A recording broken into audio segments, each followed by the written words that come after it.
Right then, what's the most I can make out of that piece of wood financially?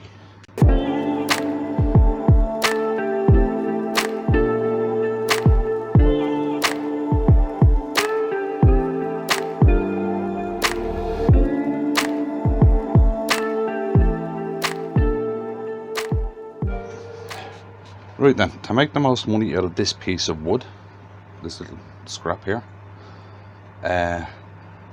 I'm going to be turning pens out of it. And what I'm going to do is I've changed the blade on the bandsaw. So there was something that I neglected to do when I did the review of the bandsaw. Right, and I'm going to go through it because I actually got asked that one quite a bit, especially from newer guys who've just got them, who've just got bandsaws. I'm also going to go through, one of the questions I keep getting asked is, how do you fold a bandsaw blade? Right, I'll go through that. Alright, I'll change the blade on the bandsaw, and I'll also tell anybody in Ireland where, in my opinion, is the best place to get bandsaw blades. Right, so I'm going to sit up for doing that, and I'll be back in a sec.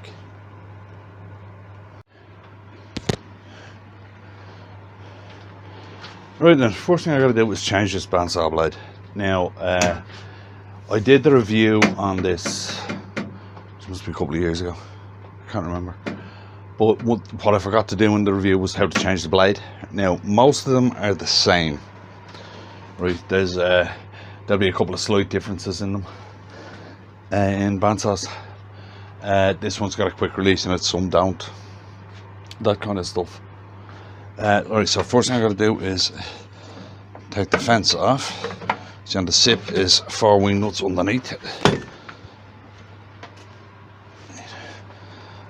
Then open it up.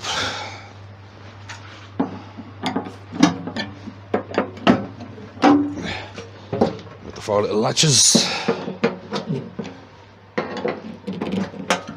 Right, and there you have the inside of it. That's the pulley for the motor, that's the tensioner, and this is the main wheel for the blade. Main wheel for the blade at the top. Right, first thing I do is open the quick release, and the blade will just come out. Sometimes on this it's awkward to get it through this sizing kind of part of the fence, but sometimes it's handy like that. Right then, here is the new blade. Right, now this isn't sponsored or anything, as normally, you know, I don't do sponsors on the channel. Getting bandsaw blades in Ireland can be a bit of a chore. Right, the place I recommend is to have a chat with Stephen in Shoreweld. Now, I have a phone number for Stephen, and I'm going to put it here in a caption because I don't want to write it in the description, because bots will pick it up and he'll get spammed. Right, so this is Stephen's phone number, and the place he owns is called Shoreweld, and the blades he supplies are carbon steel, so they're really good quality ones. Right. You may have to buy 5 at a time. It depends on your saw. If it's a weird size, like this one's a weird size, so I always buy them 5 at a time. And I haven't had to buy blades in 2 years, right, because they are really, really good. Right, so right, I'm going to get that onto the wheel, in between the guides. Right. Tighten up the tension, and then I'm going to look through here, the little window here, for alignment. And what I'm looking for on alignment is I want the teeth in the middle of that top wheel. Now, if you want to know about bandsaws, I know the basics of them. A guy called Alex Snodgrass is the guy to look up. I can't remember if Alex has a channel or not, but if you just type in Alex Snodgrass into the search bar here in YouTube, he comes up. That man is the absolute god of these things. Right, right, now I'm going to check the guides. Top guide is good. Bottom guide needs a slight adjustment, I'd say. Yeah, bottom guide needs a slight adjustment. When you're changing your bandsaw blades, it's worth time messing around with this to get them right.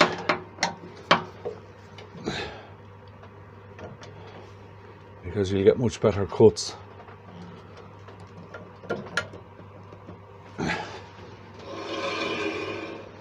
This one needs to go over the other way a little bit. Not touching, but it's touching one of them because I can hear it. And I'd say it's the back one here at the top. It is. It's touching this back one here at the top. So I need to slacken that one off a little bit. I think that is the on key for it. Is it? No, too big. The smaller one.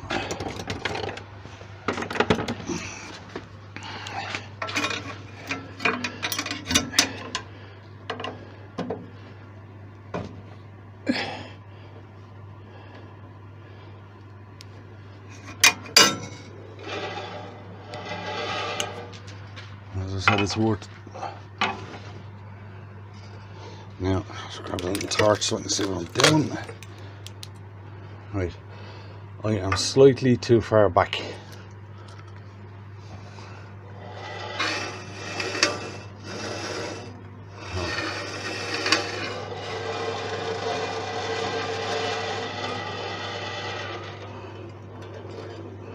Just a runner.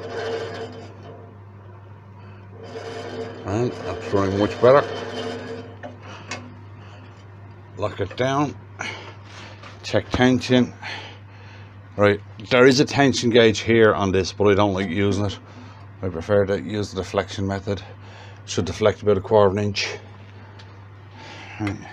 That might be a little loose. Let's tighten it up a bit.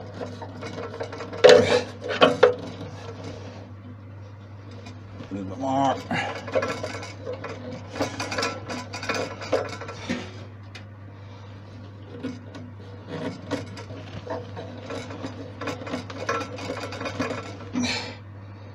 Yeah, that's about it now. Right, recheck the guides. Right, now it's rubbing slightly on this one, so this one needs to go out a little bit. Right, and I'm just going to keep doing this until I get it right. But you've gotten the idea of what I'm doing.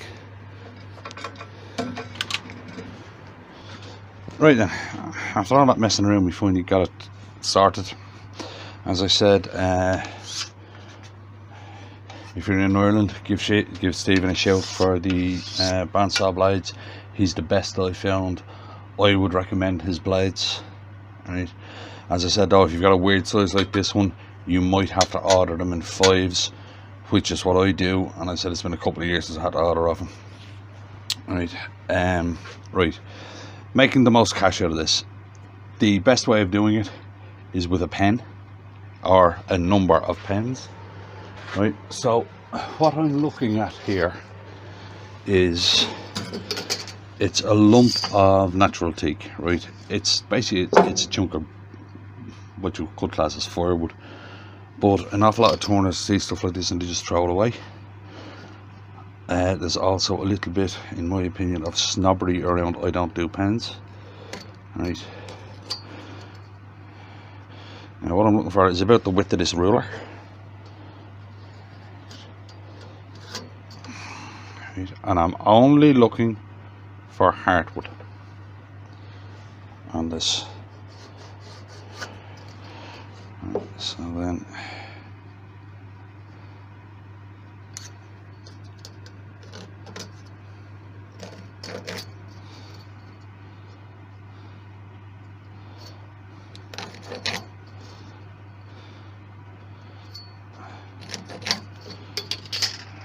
right, then there's a little bit of sapwood in the corner of that one, just there.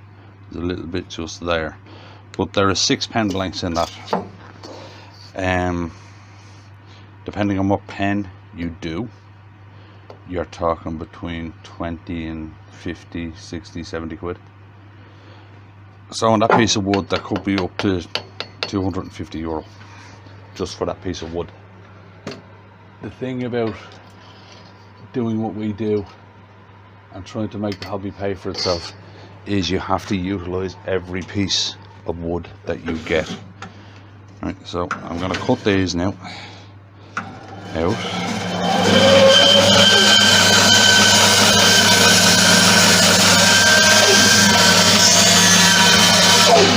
There is nothing as nice as a fresh bandsaw blade.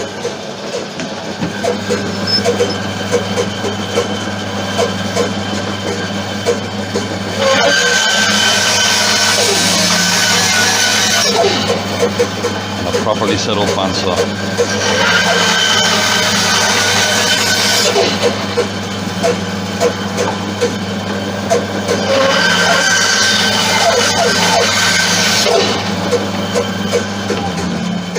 Right, so there's part of them. That is now actual firewood. Now what I want to do is get a straight edge here.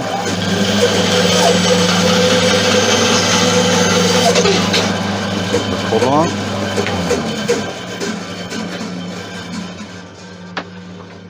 Same here. So where my mark is there.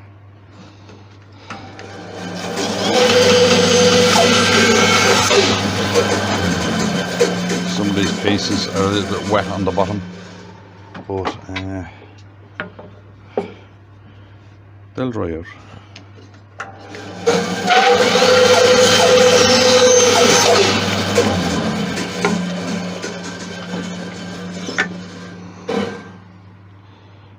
Right, about there.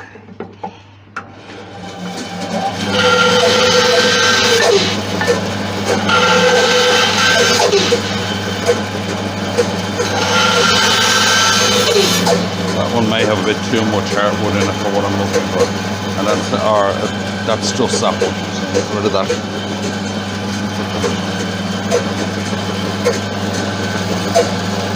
There's quite a lot of sapwood in this one as well. There's obviously the piece at the top, but we might see what happens.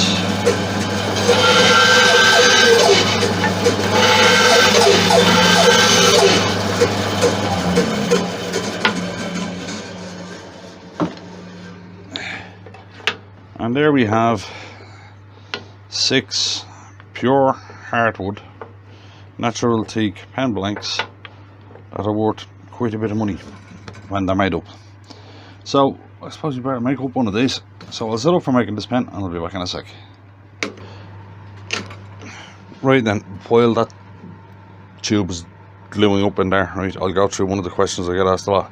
How do you fold a bandsaw blade? Right, the easiest way down it is put it on the ground, put your foot in it, turn your hand backwards, and turn your hand back around this way while pushing down at the same time. And your bandsaw blade will just pop into a nice little circle for you. Right, I'll do that again. Right, stand on the blade, turn your hand backwards, push down and turn your hand around all at the same time. And everything, when it doesn't catch on your boot, turns into a nice, neat circle. Right, that one isn't all that neat. It's a bit of shaking, turn neat. Alright, turns into a nice, neat circle. This is the old one, so I'll be throwing this away. It'll go into the recycling bin. But what I do then for the new ones when they come is I do that and I put a small little cable tie around there and it holds them perfectly. Right, so I said that was one of the questions I was asked, how do you do that? So there's the easiest way of doing it. Just put your foot in it, turn your hand backwards, push down and turn your hand at the same time, and it'll go like that.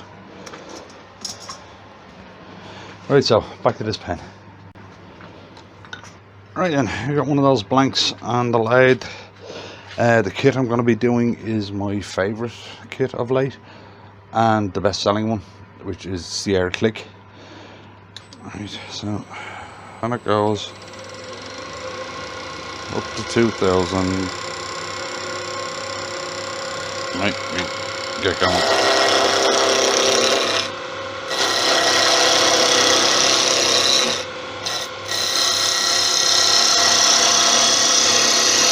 The heartwood off this is really nice, especially when there's a finish on it. It kind of darkens down a good bit.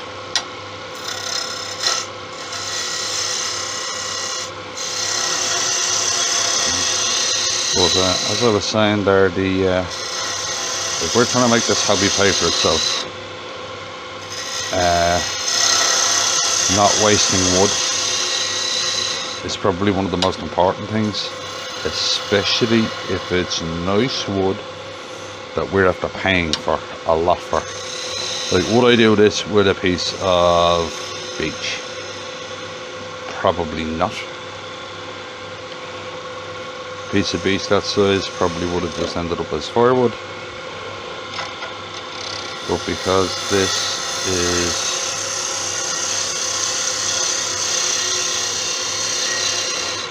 natural teak,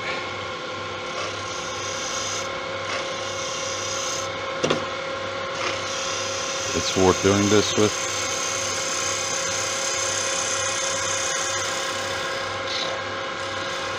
And pens, to be honest, don't take all that long, and they're a great money spinner.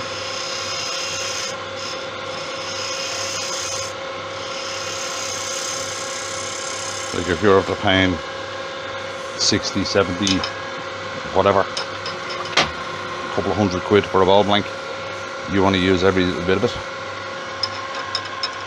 So doing this kind of maximizes your profit for what you've done, for what you've spent. Now, I have to clean my glasses off because I can't see at the moment.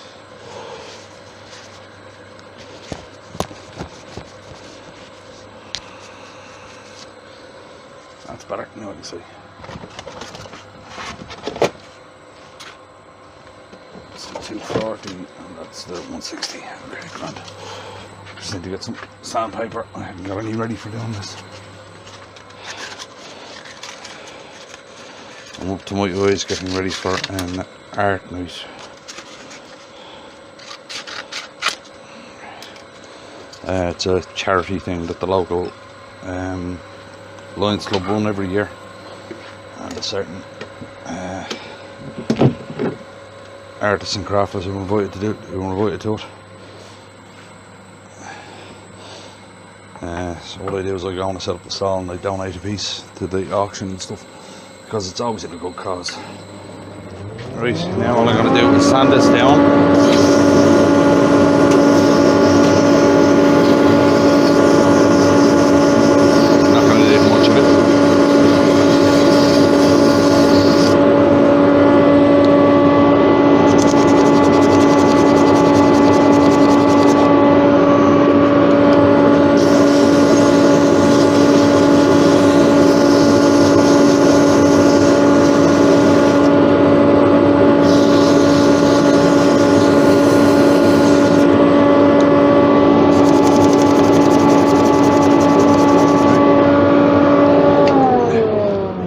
Clean it off with some mats, give it the usual Yorkshire grit, shellac based sanding sealer, and eyeglass wax finish, because I don't like using CA on pens. That looks very colour wise, very English walnutty colour wise on it. But the thing about this natural teak is the older it gets, the darker it gets. It's like, there's another piece, and that in there, this is going to end up the same colour as that. It'll go a lot darker.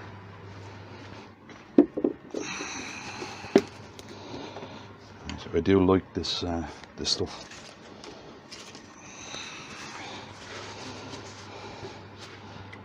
This natural teak. I can't remember where it comes from. what I'll do is I'll ring the guy who got it off and I'll ask him, and I'll put it in a caption down below where this stuff comes from. Okay. Because I can't remember offhand. I know he told me, I just can't remember.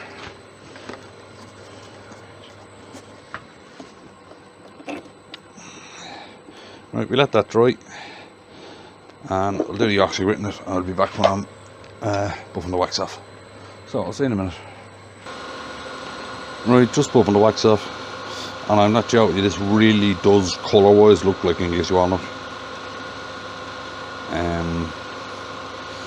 I would actually say you'd be hard pressed to tell the difference, except by the grain pattern. Yeah. Oh, I mentioned that I use the Yorkshire grit there. That's, as you know, it's my standard finish. For those who don't know, Yorkshire grit was bought. Glyn sold it to Easywood Tools, so Yorkshire grit should be available all over the States. Anywhere Easywood Tools are. I was talking to a guy in the States, was it last night, about that? Right. Right, and in the carpentry store still stocks it. It's a little bit dearer than it was coming from the States, of course, but in my head, worth every penny.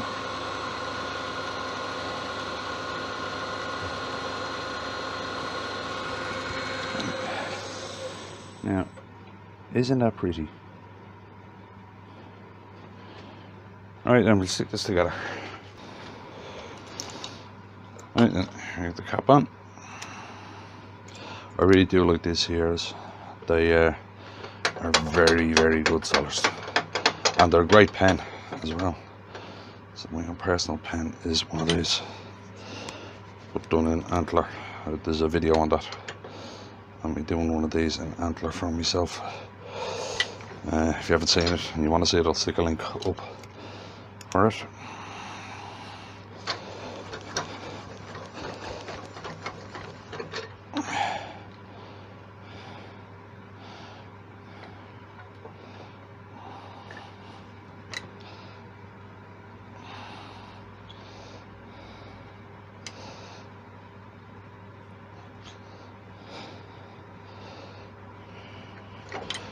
Right.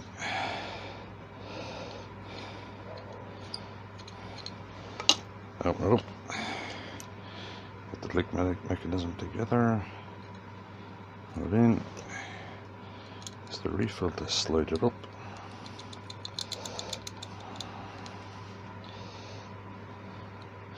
If I can get it to line up, there it is. Nearly. There we go. Right. Take the cap off, the glue cap off. Spring on. Bottom of the pen on.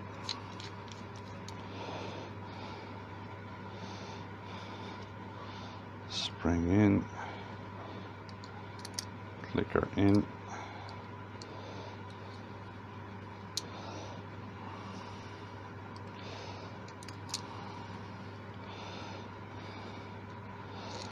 And there we have a really pretty pen that wouldn't exist if I'd have turned that into firewood.